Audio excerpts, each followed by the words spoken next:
Ben Tulfo Fun Filter. Sabi ng aking barbero si Mag-Igme, ang nagdala daw ng salot sa Pilipinas, ngayon ang naging sentro ng kontrobersiya at katatawanan tayo dahil kay...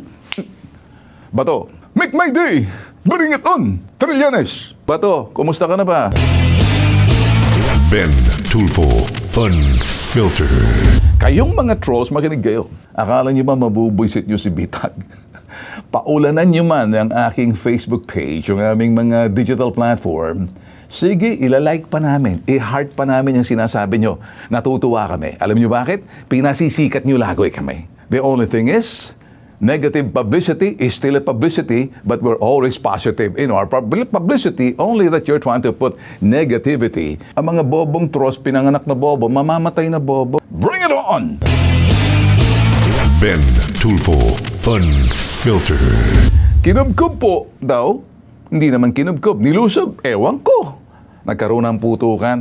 Ang tanong, paano nagkaroon ng putukan sa loob kung nasecure niyo man sa loob? Eh sinasabi po lang may nangapasok daw. Analyze this! Ako magtatanong lamang saan po nanggagaling yung putok? Sa labas o sa loob? Sino nagpaputok? Sa labas o sa loob? Kung sa labas ka nagpaputok ka sa ere ba o pinaputokan mo, kita na kung sino tinatarget ka. May target ka. Pag nagpaputok ka, target ka. If not, you're just doing an indiscriminate firing. Ben Tulfo Fun Filter. Sabi ng aking barbero si Mag-Igme, ang nagdala daw ng salot sa Pilipinas, ngayon ang naging sentro ng kontrobersiya at katatawanan tayo dahil kay... Bato, make my day! Bring it on! Trillanes! Bato, kumusta ka na ba? Marami po nagsasabi kung hindi siguro ipinalutang si Bato sa tulong ng kanyang kasapakat dyan na dinala doon sa Senado sa pamamagitan pagdaan po sa backdoor exit doon ho sa sinasabing fire exit, kaya nagkaroon ng habulan. Hindi po mangyayari yung habulan na nagdulot po ng malaking kahiyaan sa bansa po natin. Gawa nga po, nagkaroon ng lakas na loob na may nagpuslit, may kasapakat, may nagdala sa kanya, isinakay pa sa sasakyan, patago. Ang NBI, anong ginagawa ng NBI? Binabantayan po siya doon sa sinasabing warrant. Alam niyo ba kung sino ang naging kasapakat na magdala sa kanya? Tinago pa, gamit yung sasakyan, padala dyan. So, yun po ang naging daan, at lahat po nakita natin ang epekto ng problema, naging kahiyaan at katatawanan ang bansang Pilipinas. Pinagtatawanan po ang Senado na institusyon po ang Senado eh. Marami na pong pumasok dyan ng mga senador, lumabas, pero ang Senado, ang institusyon, mananatili po yan. Gusali po yan, simbolo ng prestihiyosong mga hinalal po natin na maging mambabatas po eh. Trabaho po nila gumawa ng batas. Gone are the days, nostalgic nung panahon ang gagaling ng mga senador. Eh ngayon po, chipipay pong iba dyan. I'm sorry po, marami pong magagaling, of course. Nandyan pa rin po yung mga gagaling, honorable kung tawagin. Nandyan pa rin po yung sinasabing magagaling talaga, respectable, understand yung sinasabi ho natin, mga pagdating ho doon sa, decorum, pagdating sa interparliamentary courtesy or parliamentarian, kung sasabihin po natin, kasi patuloy po ang kanilang pag-aaral, patuloy po ang kanilang pagbabasa sa mga rules at yung mga responsibilidad nila kung paano gumawa ng batas in aid of legislation, base doon sa mga nakikitang kamalian sa sistema. Yun po ang trabaho ng mga senador. Of course, inaalam din ng mga senador, kumusta ba ang mga kalagayan sa buong bansa, particular sa mga budget. Na ito na, pasok na. Kasi pagdating sa budget, nagkakaroon ng bicameral committee hearing.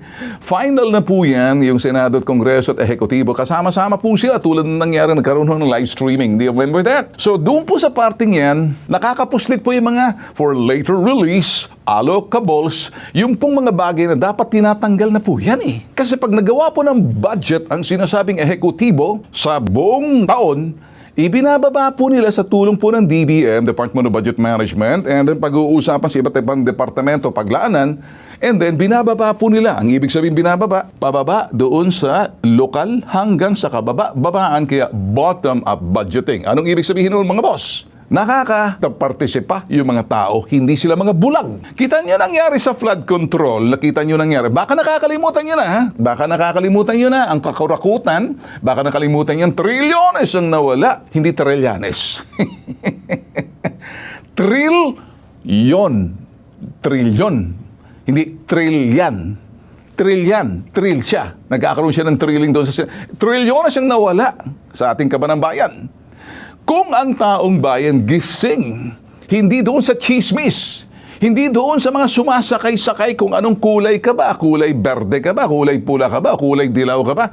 Kalimutan natin po yan eh. Sinesentro ko pong inyong atensyon sa pamamagitan po na magtingin po, baka nakalimutan nyo na. Ano kaya? Ano ba nangyayari ngayon doon sa trilyones? Sino ba yung mga dapat nakakulong? Iba po, may mayorya dyan, sa kasama sa mayorya ng Senado, sangkot po sila, ang pangalan lumulutang, ligtas po sila ngayon dahil nasa mayorya. Ngayon, ako magsasabi po sa marami pong mga kongresistang kyaw-kyaw ng kyaw-kyaw, sat-sat ng sat-sat, involved din po sila. Tandaan niyo po yung mga kontratista, malalaki. At hindi yan po dyan, may mga kasapakat po sila doon po sa sinasabing DPWH. Nag-uumpisa po tayo doon sa sinasabing corruption. Kakurakutan ng iba dyan na nakaupo. Kami po ni Trillanes, hindi po magkasundo. Baka akala niyo pumanig ako Trillanes. I don't know the guy. Son of a gun. Anytime binabanggit niya yan, kumukulong dugo ko. O just in case, kung nakikinig ka man Trilliling, wala akong pake sa pinagagawa mo, tama o mali. Do I care? Just do what you're doing. Ito namang iba, akala ng mga DDS, nagsanib puwersa kami. Kay DDS man kayo, kay BBM man kayo, kay Yellow man kayo, kung anong affiliation. I don't care. I will keep doing what I'm doing. You like it or you don't, as long as ipepresenta ko yung aking pag-aanalisa. All the things that you're hearing from me is an analysis. Not 5 centavo commentary na makikita nyo kahit sino mga gusgusing uhuging sipunin. Gumagawa ng mga komentaryo na akala mo kilala. Hindi naman sinasabing kilala ka. Makilala ka nga kung wala naman laman ng utak mo. Marami nagsasabi, ikaw Ben, pagdating sa korupsyon, tigil ka. Visit our YouTube channel. Enjoy. Ano-ano bang pinagagawa namin? Siguro, halatang-halata kayong mga trolls na hindi nyo kami kilala upang tahimik ka. Excuse me, si Bitag tumatahimik, may busal. May kadena sa leeg, may busal sa bibig. Hindi! May yagballs, walang busal, no filter. Walang kadena sa leeg. Si Ben, si Bitag yan. Do not mess with Bitag kasi wala kaming pake. You cannot cancel us. You cannot discourage us na akala paulanan mo kami ng trilyones na mga wag pera ha. Baka galit. Siguro trilyon, kulang eh. Siguro, magsama-sama pang buong Asia, kunin nyo lahat yung mga troll farms sa iba't ibang mga bansa para dumugin ako. As long as I have the mind, as long as I have the muscle, as long as I have the mouth, as long as I have the brain, as long as I have the ball, the big balls, I will not stop. You know why? That's my job and I love my job. Ngayon, mga boss, ang hirap po ngayon ang nagaganap sa Senado, kasi naging sentro na ng kontrobersiya worldwide. Nakatingin po sa atin ang mga national television network, foreign, mga dayuhan, at tinitingnan po na anong nangyayari. Lahat po nakikita ay epekto ng problema. Ang dahilan ng problema, hindi po nila nakikita. Ang dahilan ng problema kung bakit nagkaganyan, nagkagulo sa Senado, at kasalukuyan, habulan, na putukan pa raw kagabi. Ngayon, respetuhin po natin ang institusyon ng Senado. Kaya po nilang magkaroon ng kanilang investigation from the inside. Ang hirap po kasi ngayon, akusasyon. O FBI, or police, or Marines, or sino-sino po ang mga tinuturo po nila. Lito po ang media at ito ang media ngayon, they're doing the fact-finding. That's good. And we will respect that. Tayo po ngayon is only analyzing. Inaanalisa po natin mga kaganapan at pinagtatagpi-tagpi po ng kaganapan para po kayo gumawa ng inyong critical thinking at hindi po namin isinusubo sa inyo kung ano yung aming pananaw. Hindi ka pareho nitong si Ateng, si Senator Ivy Marcos. Formal niya po hiniling po sa kanyang kapatid na kanyang minamahal na kapatid na si BBM. Na kung maaari daw, minamahal ba? Okay, minamahal na kapatid niya. Yan ang kapatid ni Ateng, si Ateng. Hinihiling niya ngayon sa kanyang kapatid na kanyang kuminsan pinagtatawanan at hinihiling niya ngayon na kung maaari temporarily i-relieve ang National Bureau of Investigation officials sa naganap na siege, paglusob, pagkubkob. Ngayon, kinubkob po daw, hindi naman kinubkob, nilusob, ewan ko. Nagkaroon ng putukan. Ang tanong, Paano nagkaroon ng putukan sa loob kung nasecure niyo man sa loob? Eh sinasabi po na may nangapasok daw. Analyze this! I'm not making a commentary. Bear with me and make your comment if you want to make a comment. Well, may mga security naman ang Senate natin, talagang entitled sila. Ang tawag doon sa OSAA.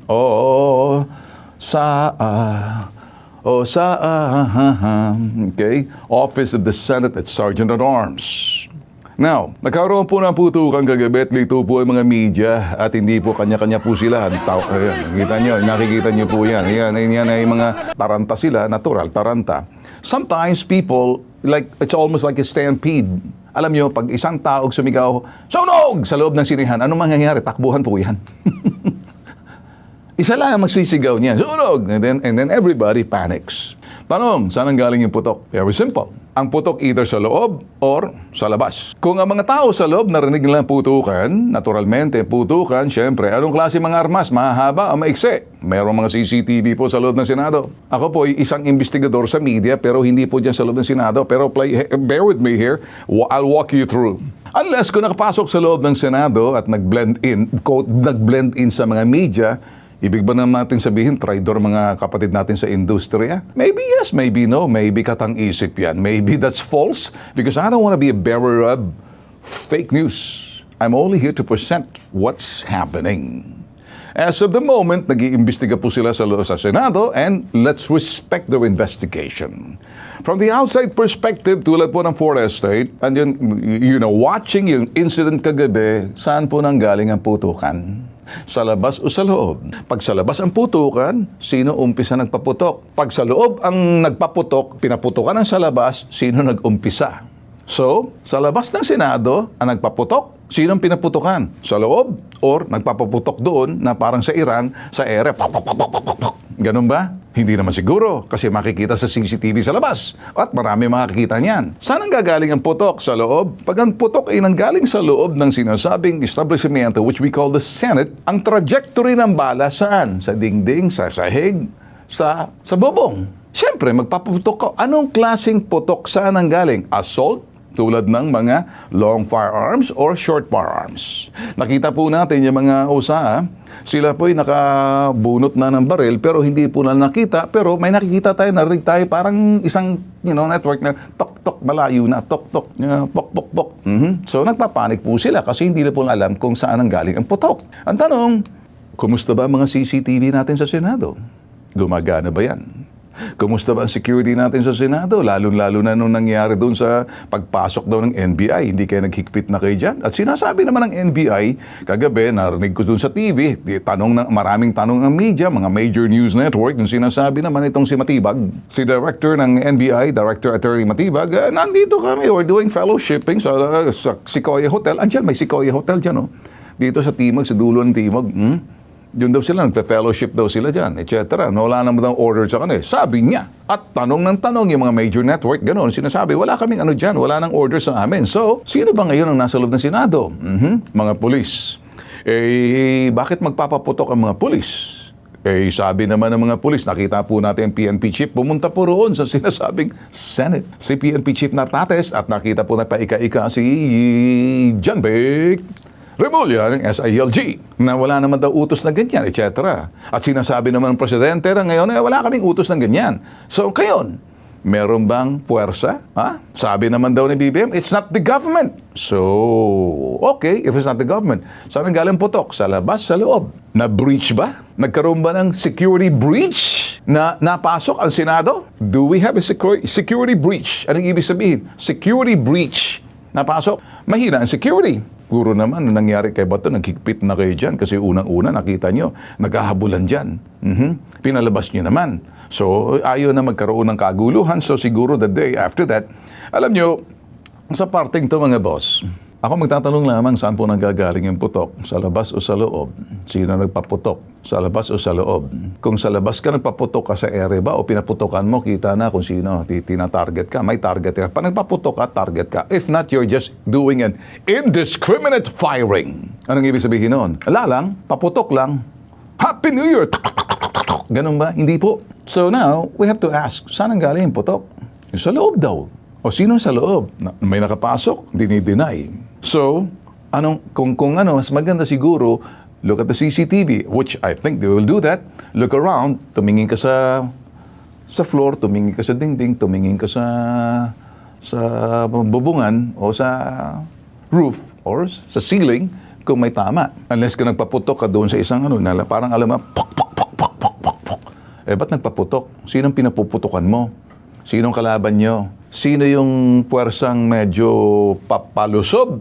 Sinong puwersa yung nadumedepensa? Ganun ba ang labanan? Ngayon, kung sasabihin po ng ni itong si Ateng na parang formally requested because of the siege. Teka muna, Ateng, baka nag-i-imagine ka na naman. That's an imagination. Mataba talagang isipan ng isang tao, matabang utak kung ano-anong pinagsasabi. That's what happened.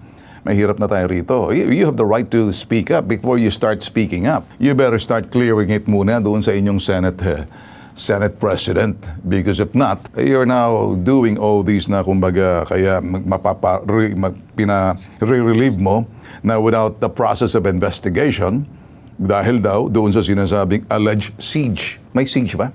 Pagkubkob, nangyari ba? Or unsiege, hindi successful.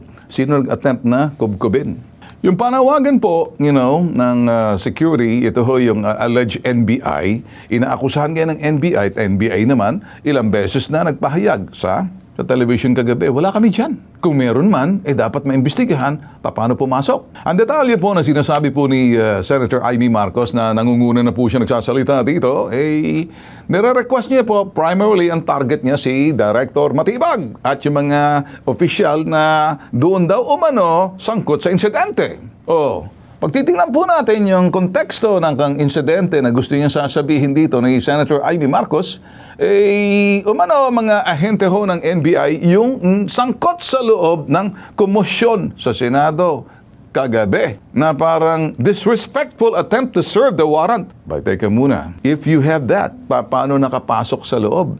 May breach. Unang-unang makakaalam, yung Sergeant at Arms ninyo dyan at yung opisina ng OSAA, dapat umpisa ka muna mag-imbestiga. But if you start talking right away, pinipreempt mo yung investigation, and nilalagay mo na ng bias. Senator Amy, you lack rationality, you lack logic, you lack reasons dito. Because everything is all dependent in your perception. Maybe you'll understand better if I talk to you this way. And makaabot man sa'yo, I think you have to check your rationality, the meaning of rationality, reasons, and logic before you start talking. Do not use the bias in your imagination based on your perception. I'm not trying to lecture you because you're a senator. But then again, ang sinasabi ko lang dito, ang may allegation ka na until after proven. Otherwise, shut the F up. Baka nagpapabida ka na naman. That's what it is. You're always, hugging the limelight. Where there's crisis, you like to take the advantage of talking. Siguro, you should just simply keep quiet. Respect the institution and the process of their investigation to which you're a member. Why are you coming up with your own conclusion? Alleged perception. Perception yan. Kiniklaim mong NBI confidential agent was apprehended after leaving the tactical bag on the second floor Senate. Nahuli ba to? Where is he? Is he now in custody? If you start talking, you better be, kahit na kung nahuli man ninyo, is he really an NBI? Or mas maganda para magkaalaman to. Kasi kung NBI na yan at napatunayan at sinabi ng sinasabing NBI na apprehend nyo, then so be it. I-relieve si Matibag kung totoo sinasabi mo. I agree with you. But in the absence of formal investigation, pinipreempo, nagsasalita ka na, there you go again. Mahirap yan, ganyan, estilo. Wag nating dagdagan pa. Ito naman si Matibag, Director Matibag ng NBI, dinay niya po. Wala silang itinalagang ehente raw sa Senado. So ngayon, adding confusion, it's your word, a senator, versus this guy outside and saying, so mag-away kayo. Matira Matibay. Kaya ang ginawa mo, nag-apila ka sa iyong kapatid, na minamahal mong kapatid, pero kapatid mo mismo sinisira-siraan mo, pinagtatawan mo, etc. Ikaw nga nag-umpisa na may sakit yung kapatid mo noon. I believe it's something like that. So everybody joined the fray. But itong sinasabi mo, ang maapila ka sa Pangulo to take action, at this report, na ang Malacanang wala pa nag-issue ng statement kasi nag-aantay na sa formal investigation. Why are you always preempting anything?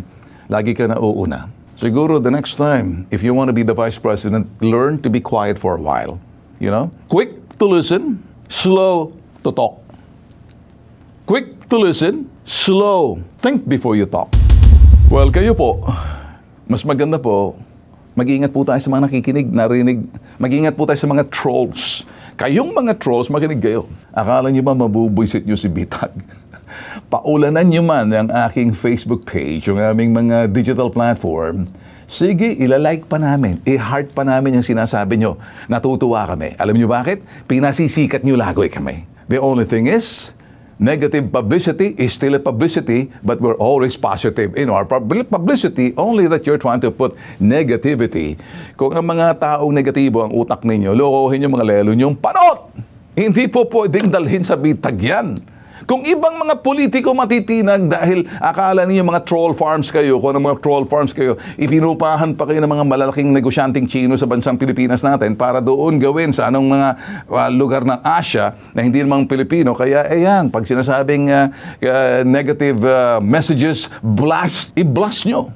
Okay sa akin yan. Bring it on! Bihira ko gamitin Ben Tulfo. Dati ho, si Ben Bitag. Pero ngayon, para medyo ma-excite naman yung mga trollers, so si Ben Tulfo ng kahawig nung dalawa na sinasabi ninyo, tahimik pagdating sa mga maleta. Ay, ang dami ko pong maleta. Gusto nyo? Bigyan ko kayo ng maleta? Mamili po kayo, red, white, and blue, sky over you, mama said, papa said, I hate you. So, maleta ba ka mo? Hindi po kami tatablan, lalo-lalo na po ako. Alam mo mga trolls, mga boss, ano? Let me talk to you mga trolls. I know na doon sa inyong bulag na pananaw, na hindi bukas, kaya bulag, kahit na alam nyo mahuhulog na kayo sa bangin, sige pa rin, sunod pa rin. Or, damdamin po ang tawag niyan. Makinig po kayo na maigi, ano? Follow me here. Pag ang isang individual may sariling pananaw, independente, respetuhin niyo po yan. Pag hindi ka pareho sa inyong pananaw, kung sinong inyong sinusulong, kung sinong inyong kinakampihan, respetuhin din yan. Respetuhan. Huwag niyong pagduduldulan ang pananaw ninyo. Huwag niyong pagduduldulan kung anong tama o mali. Dahil hindi lang kayo ang may karapatan at may talino sa mundong ito. Huwag niyo ipakita ang inyong mga kabobohan na mga lohika at mga rason or pag yung sinasabing rationality ang paggamit po ng utak, ng lohika at talino. Huwag niyong ipairal yung inyong damdamin, emotions. Alam ko, emotions are high now these days because nakikita po natin yung matinding politika po, ano? Andyan po natin yung mga tropa ng Sara, tropa ng mga DDS, ng mga BBM, tropa rin ng mga yung mga pink, medyo tahimik lang sila. Kung hindi pareho sa inyong pananaw at does not align with your thinking, huwag niyong pagsasabihan na para bang ganito ka na. May mga tao na ayaw pumatol. Isa ako roon dahil may sarili akong pag-iisip. Tulad nyo, kahit na obang inyong pananaw, nirerespeto ko. Tulad nyo, kahit na kulang-kulang o kulang, limitado, nirerespeto ko dahil yan ang kaya nyo eh. Tulad ko, kahit na alam ko, only, yung inyong pananaw, only people like you who are also full will only, follow you and believe what you're saying because that's the way you think. Pero respetuhin natin yan. Kahit na 5-5 o 10-5, 20, 20 sa isang sentimo ang inyong pananaw, respetuhin natin yan dahil pananaw niyo yan eh. Ang hindi lang natin pwede makita rito, kayo nang gumagawa ng inyong perception base doon sa inyong pananaw sa tao na hindi katugma, hindi pareho sa inyong paninindigan, pananaw, wag niyong babanatan. Nagkamali kayo si Bitag eh. Matagal na akong buwisit, galit doon sa mga trolls kung saan man kayo nanggaling. Kung kayo inupahan ba, 20 pesos, magkano binabayad sa inyo? Sa tuwing nagpo-post kayo, papakita nyo lang, babayaran kayo na kung sino may yung nagpo-pondo ng trolls. Yung mga trolls ninyo, nanggagaling pa sa labas ng bansa, tinatranslate pa. At pagkatapos, pag sinabi, blast ang tawag niyan, negative, do you think na makaka-cancel out nyo ako? Do you think manatitinag ako? Kung kayo ay may mga trolls, ay tatawagin ko rin yung mga followers ko. Milyones din naman eh. Hindi ka ako natitinag na kahit 3 milyon pa kayo na i-troll, sobra pa rin kami. Tandaan, kung titingnan po natin, yung mga followers po, sa bitag lang, hindi ako nagmamalaki, kasi sinasabi ninyo, kung minsan, ganito, ganyan, alam ko po, yung mga, kasi gumagamit po kami ng digital technology, analyzing yung aming mga social demographics, the age demographics, gender demographics, kung sino-sino pong sumusunod po sa bitag, kaya hindi po kami natitinag doon sa mga sinasabi ninyo. Nalalaman po namin yung kayo mga bobong trolls kayo eh. Ang mga bobong trolls, pinanganak na bobo, mamamatay na bobo. Gusto ko po kayong buhayin sa pamamagitan ng kunting lohika, rason at talino. Huwag gumamit ng emosyon. Bulag na parang, iwan ko. Kinakailan siguro, i-seminar ko kayo rito para medyo maganda, mapalaya ko kayo. Di ba? Mabigyan ko kayo ng kalayaan doon sa sinasabing inyong kaob-oban. At dadagdagan ko kung limitado. Huwag nyo lang akong pipilitin, hahamunin na akala ninyo matitinag ako. Ako po'y nagsasalita kasi buisit na po ako. Tandaan, mga boss, huwag po natin kalibutan ang issue sa bansa po natin. Nahahati po tayo ngayon. Kinakailan maging critical po tayo sa ating pag-iisip, sa ating pananaw. Huwag po tayo sumakay na lang na parang sumasakay, umaangkas, sumasawsaw sa mga issue na kung minsan, 5-5 ang inyo napapakinggan. Pakinggan niyo po, magbasa po kayo. Huwag doon sa mga kung sino-sino nagsasalita diyan, ng mga akala mo mga utot, na mga dumaan ng mabahong utot. Nalulusaw yan eh. Kasi walang sustansya. Kaya nga utot, mabaho eh. Pakinggan niyo po yung marunong magsalita, hindi lang sa salita, check niyo po. Titingnan niyo. Pakinggan niyo po, be careful. Baka yung mga sinasabi niya, parang cotton candy, walang laman. Maganda tingnan, matamis lang. Masustansya ba? Walang sustansya. Diabetic ang dating mo niya, madadiabetes ka. Food for thought. Uulitin nga. Food for thought. Para doon sa mga kulang. Dadagdagan. Sinasabi ko nga, dagdagan. Ang kabobohan, iwasan. At ang kabobohan, kinakailangan magkaroon ng kalayaan. Na ang kalayaan niyan, dagdagan ang iyong kaalaman. At kung kaalaman, gamitin mo kaalaman mo, ginagamit mo sa bawat panahon, at nakikita mo, proven and tested yung kaalaman na natutunan mo, sino bang teacher mo? At pagkatapos, doon ka magkakaroon ng karunungan. So marami pong boses ngayon, marami pong nagmamagaling, marami pong mga bulaang propeta na sila daw po ang tagapagligtas sa bansa natin. Sa kanila ang bola. Have you ever heard this? Tandaan, panagutin natin lahat. Dapat naman managot yung mga sinasabing kurakot. Bakit kayo lang bang pwedeng gumawa niyan? Kung kayo lang ang nagsasabi ang magdahilan ang inyong gusto ay habulin at panagutin mga kurakot, dapat lang! Maliban dyan, ano pa? Tutugisin ang mga kurakot. Dapat lang! Hambalusin, tugisin, pulbusin ang mga kurakot. Dapat lang! Hanggang ganun na lang ba? Ay, tapang. Dapat lang. Kasi pag hindi ka matapang, duwag ka, ano pang silbi mo? Di mo kayang tumindig. Dapat lang. Ano pa? Ganun lang. Pangalan. Pangalan. Okay. DNA ng pangalan. Dapat lang. Anong klaseng DNA yan? Dapat lang. Sukatin mo ang talino base doon sa mga pinagsasabi. Hindi pinagsasabi, pinagagawa, resulta ng gawa.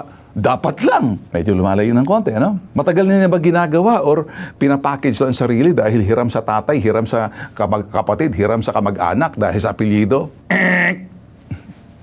Mag-iingat po tayo pag DNA pinag-uusapan. Marami po dyan, kwentong barbero, nagmakaroon ng matchup. Anong palagay nyo rito sa eleksyon? Sabong? Pero kung ganyan ang laro ninyo, sabong, sasakyan ko kayo. Well, aalaga kayo ng manok. Huwag kayo aalaga ng manok base doon sa sinasabing damdamin ninyo at sa puso ninyo. Eto, utak. Ang damdamin ninyo, kung minsan magagalit kayo. At yan kayo makukonsumo doon sa sinasabing galit. Hanggat maging galit na kayo sa mundo, hahabulin ng hahabulin, saan patutungo ang bansa natin? Kinakailangan natin ng mga taong marunong i-unify. Sa bagay, pag sinasabing dapat nagkadala-dala, no? Kasi kung minsan, kasi naman kayo, nagsama-sama kayo, pagkatapos ganyan, kayo lang, ay, naku, hindi yung hahatiin, pagsamahin. Inclusivity, hindi exclusive.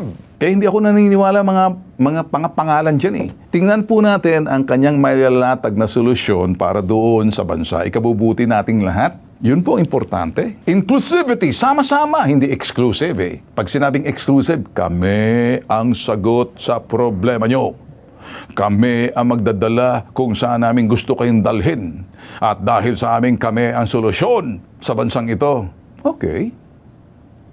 Look who's talking. Look who's talking. Baka naman puro galit. Baka naman puro bira. Hala bira! Hala bira! This is Bitag Live. Ben Tulfo Fun Filter.